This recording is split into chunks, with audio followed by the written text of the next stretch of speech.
Welcome, people, bots, algos to the interwebs. This is the Thursday edition of the Analyst. Concepts covered in this video: stored procedures, parameterized stored procedures, declaring a variable.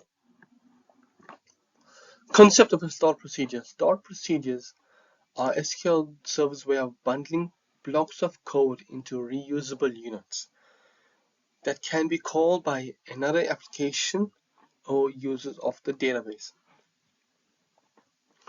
These are anything can be from a simple select statement to a really complex programmatic function or loop.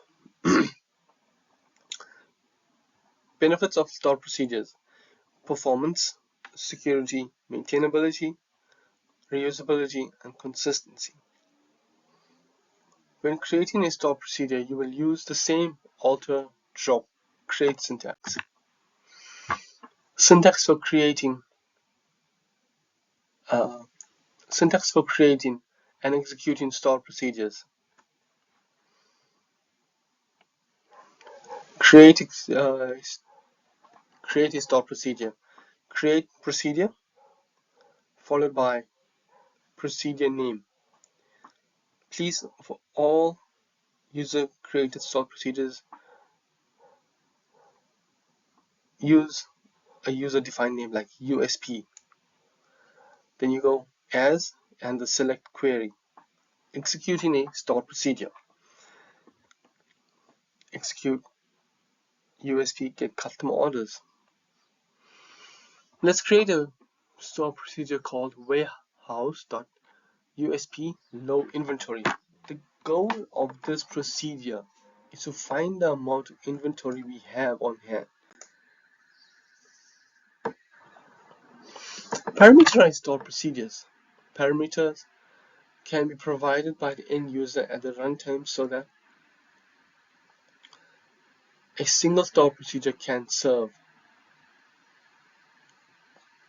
a result to a variety of different situations. You will declare a variable to hold the end user's input. Declaring a variable uses the @ symbol. You will also need to define its data type and how big the variable should be. Your variable name should always be meaningful. In this case, the variable name is @param_color. Let's create a parameterized stored procedure called warehouse.usp select product by color.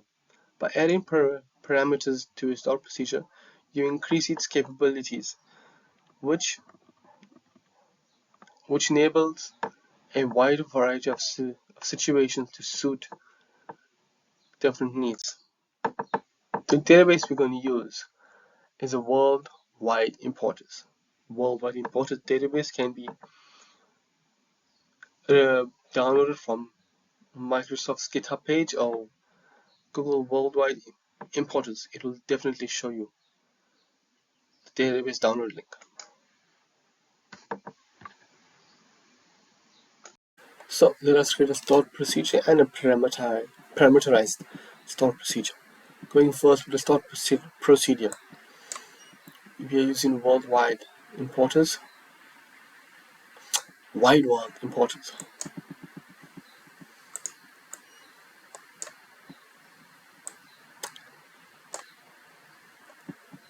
Command execute successfully. So as you see, create procedure is the syntax used to create procedure. The schema name and then the name of the procedure. Let's execute the procedure.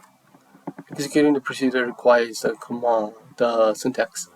Execute the name of the procedure.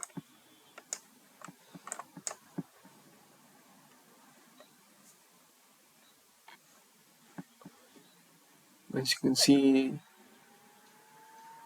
the inventory is low only on the goo, red shirt, and shipping carton.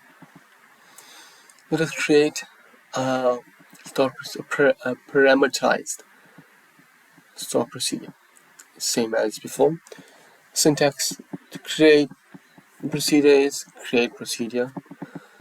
The procedure name, the schema, and then the name of the stored procedure, which is USP select products by color. Here we have an interesting little object called a variable. You create variables in SQL with an @ sign and then the name of the variable. You also have to define the data type with how big the data type is going to be. The goal of this procedure is to find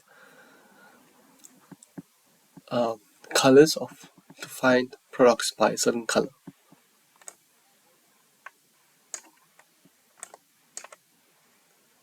To execute this procedure, it requires a parameter. So we can't just execute warehouse USP select by colors. You have to say execute warehouse USP select product by color black. And voila, all the products that are in black. Let's see for blue. All the colors in blue.